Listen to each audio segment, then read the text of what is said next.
खूप जणांना हे माहीतच नाही, त्यासाठी हा व्हिडिओ बनवला आहे.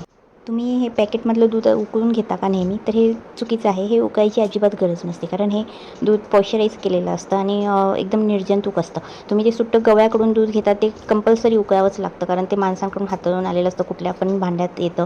त्यामुळे त्याच्यात किती जंतू असतील हे सांगू शकत नाही. त्यामुळे ते उकळणे हे गरजेचं असतं. पण हे पॅकेटमधलं दूध हे पॉश्चराईज केलेलं असतं. हे बघा, याच्यावर लिहिलेलं पण आहे. हे पॉश्चराईज म्हणजे ते एक ठराविक टेम्परेचरला उकळतात आणि लगेच थंड करून पॅकेटमध्ये भरतात. त्यामुळे ते जंतुविरहित असतं.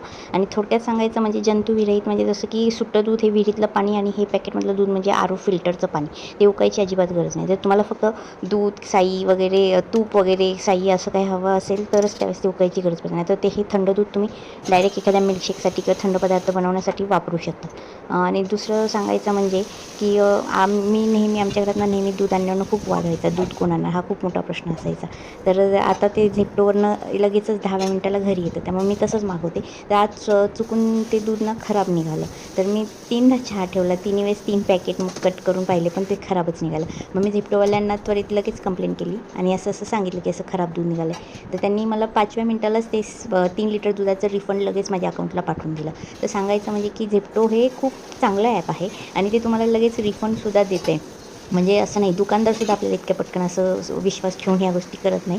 तेवढंच झेप्टो ॲपमधून मला रिफंडही लगेच मिळाला.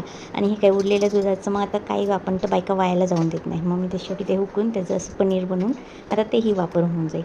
तर सांगायचं हेच आहे की असं ॲपवरनं तुम्ही काही गोष्टी मागवू शकता ते आणि ते खूप चांगल्या पण भेटतात. प्रत्येक वेळी मुलांवर डिपेंड राहून त्यांच्याशी वाद घालत बसण्यापेक्षा आपणही स्वतः अशा काही गोष्टी ऑनलाईन मागवू शकतो आहे.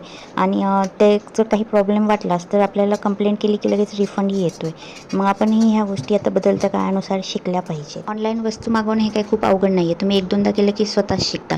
आणि काही वेळेस अर्जंट काही लागत असतं त्यावेळेस अशा ॲप खूप उपयोगी पडतात. तर तुम्ही नक्की शिकून घ्या हे सगळं काही.